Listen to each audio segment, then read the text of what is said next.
बैती साहब को तो देख ही लिया, हॉर्मास को भी देख लिया आपने स्क्रीन पे। हॉर्मास से ग्लोबल मूड माहौल कैसा है अभी जानते हैं। लाइए दिखाइए हमारे एशियन पीयर्स। हम तो थोड़े सबड्यूड हैं। एशिया ऐसा कोई क्लियर कट ट्रेंड नहीं है, मिला जुला कामकाज एशिया में हो रहा है।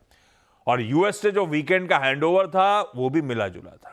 डाउ 1/4% दबाव में, एसएनपी नैस्डैक बढ़िया हरे में, नैस्डैक 3/4% उछाल के साथ था। एसएनपी नैस्डैक रिकॉर्ड उच्चतम स्तर छूते हुए नजर आ रहे थे।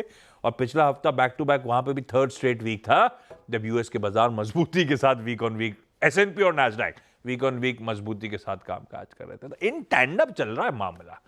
ऐसे में हॉर्मास बताएंगे दरअसल मूड है कैसा। हॉर्मास गुड मॉर्निंग। सुबह के फ्यूचर्स आपकी स्क्रीन पे। हाँ, गुड मॉर्निंग आशीष। और हैंडओवर भी इसलिए अच्छा था S&P 500 और नैस्डैक का क्योंकि बिग टेक के शेयरों ने अच्छा किया। तो ओल्ड इकोनॉमी के स्टॉक्स थोड़े से अब बैक सीट लेते हुए दिख रहे हैं। इस वजह से डाउ का अंडर परफॉर्मेंस जारी है।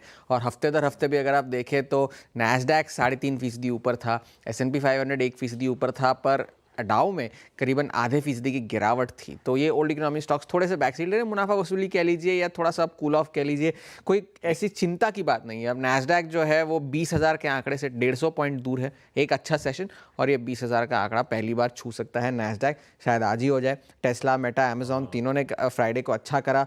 और यील्ड्स जो है ये एक और संकेत आ रहा है इक्विटीज़ के लिए कि जो 4.5% तक जा चुकी थी, यील्ड्स वो 4.15 तक आ चुकी है। और कूल ऑफ होता जा रहा है। ये बढ़ती आशंका की वजह से कि फेड अब ब्याज दरें काटने का लगभग तय हो गया। उस पर हम आते हैं कुछ देर में। जो बड़ा ट्रिगर जो फ्राइडे को आना था वो नॉन फार्म पेरोल्स का था।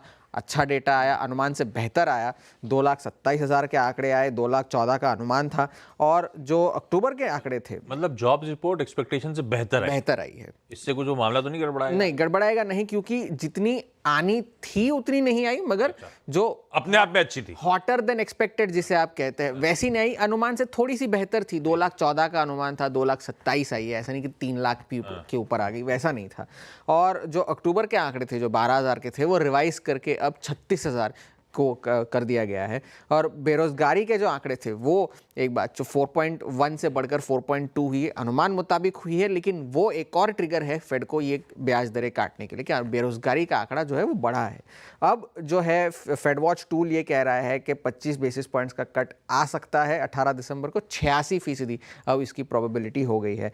अब फेड के जो सारे अफसर है, शिकागो फेड के अध्यक्ष हैं, उन्होंने भी कहा कि लेबर मार्केट जो है वो स्टेबल है, स्थिर है, कोई ऐसी चिंता की बात नहीं है। और क्लीवलैंड फेड के जो अध्यक्ष हैं उन्होंने कहा कि पॉलिसी मेकर्स अब उस स्तर पर आकर पहुंच चुके हैं जब ब्याज दरों की कटौती में थोड़ी सी रुकावट लाई जाए, ये उनका कहना था। तो और डोनाल्ड ट्रंप ने एक बहुत दिलचस्प बात की। एनबीसी न्यूज़ को उन्होंने एक इंटरव्यू दिया। उन्होंने कहा कि मैं जेरोम पावेल को नहीं हटाना चाहता, मेरा ऐसा कोई इरादा नहीं है, और मुझे ये अधिकार नहीं मिलना चाहिए कि मैं फेड से कहूं कि ब्याज दरों के साथ क्या किया जाए। मतलब मुझे ये अधिकार ये होना चाहिए कि मैं सुझाव दूं, पर मैं ये नहीं कह सकता फेड को कि भाई आप ब्याज दरें काटिए या बढ़ाइए, उनका काम है, वो जाने।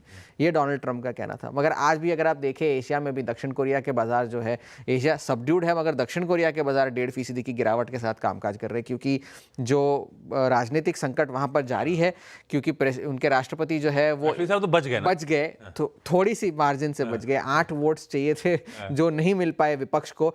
मगर उन्होंने पहले तो अपने इन हरकतों के लिए माफी मांगी। उन्होंने कहा कि मैं दोबारा कभी मार्शल लॉ लाऊंगा नहीं। अब बाजार का तो ये कहना कि आप रहेंगे तो लाएंगे ना दोबारा। तो अब ये कयास लगाया जा रहा है कि अब रूलिंग पार्टी जो है वो कह रही है कि अब इन्हें इज्जत से बाहर कर दिया जाए, इससे पहले कि और एक इम्पीचमेंट का वगैरह वगैरह कुछ ऐसा हो, तो आप इज्जत से हट जाइए पीछे। और जो प्रधानमंत्री है हैन डक सू, वो अब जो डे टू डे अफेयर्स है उसकी अब वो संभालेंगे राष्ट्रपति की जगह पर। और जो विरोध प्रदर्शन जो है वो बढ़ते जा रहे हैं वहाँ कि राष्ट्रपति को हटाया जाए, तो उस बारे में भी अब रूलिंग पार्टी को थोड़ी सी ध्यान रखने की ज़रूरत है। अब सीरिया में भी कल जो खबर आ रही थी कि बशर अल असद की जो सरकार थी, जो रेजीम थी, उसे अब हटा दिया गया है। कुछ खबरें तो ये भी आई थी कि वो अब विमान से सीरिया छोड़कर जा चुके हैं। कुछ खबरें ये भी थी कि उनके विमान को गिराया गया है, शूट डाउन कर दिया गया है, कि उनकी मौत की खबरें आ रही थी। अब तक उस पर कोई आधिकारिक पुष्टि नहीं है।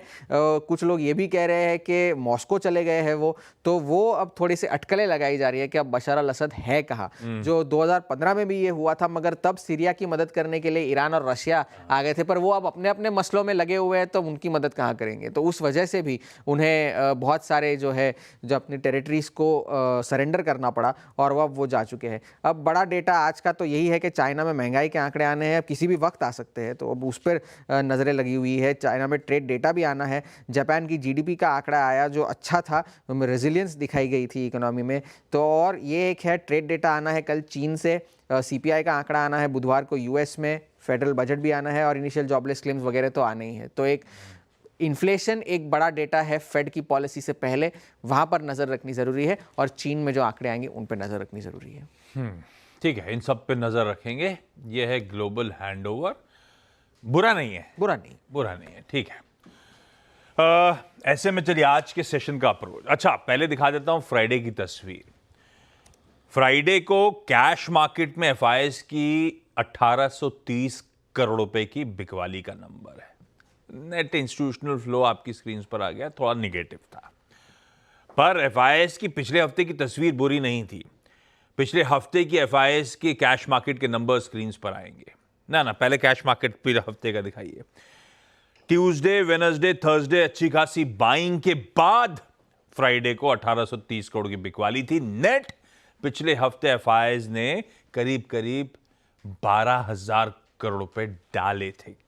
इन्फ्यूजन था नेट, तो बढ़िया रहा एफआईएस की तरफ से। फ्राइडे को इंडेक्स फ्यूचर्स में 550 करोड़ रुपए की बाइंग, जिसमें बैंक निफ्टी फ्यूचर्स में करीब 750 करोड़ रुपए की बाइंग हुई और निफ्टी फ्यूचर्स में 250 करोड़ रुपए के आसपास की बिकवाली करी। इनफैक्ट इंडेक्स डेरिवेटिव्स में एफआईएस ने करीब 2,652 लॉन्ग कॉन्ट्रैक्ट जोड़े और 3,304 शॉर्ट कॉन्ट्रैक्ट्स काटे। तो नेट हाल क्या है? अब हम 44.6 नेट लॉन्ग्स हैं और आपके सामने वो आंकड़े। तो अब धीरे धीरे करके हम वो 50-50 की तरफ अग्रसर हैं। इंडिया विक्स कूल ऑफ हो रहा है। इवन फ्राइडे को 2.25% का दबाव था। कंफर्ट में है 14 के इर्द गिर्द। कंफर्ट में तब मानता हूं जब 15 के नीचे वो शेड कामकाज करता हुआ नजर आए। तो डर का इंडेक्स, वोलेटिलिटी का इंडेक्स सबड्यूड है 14 के आसपास।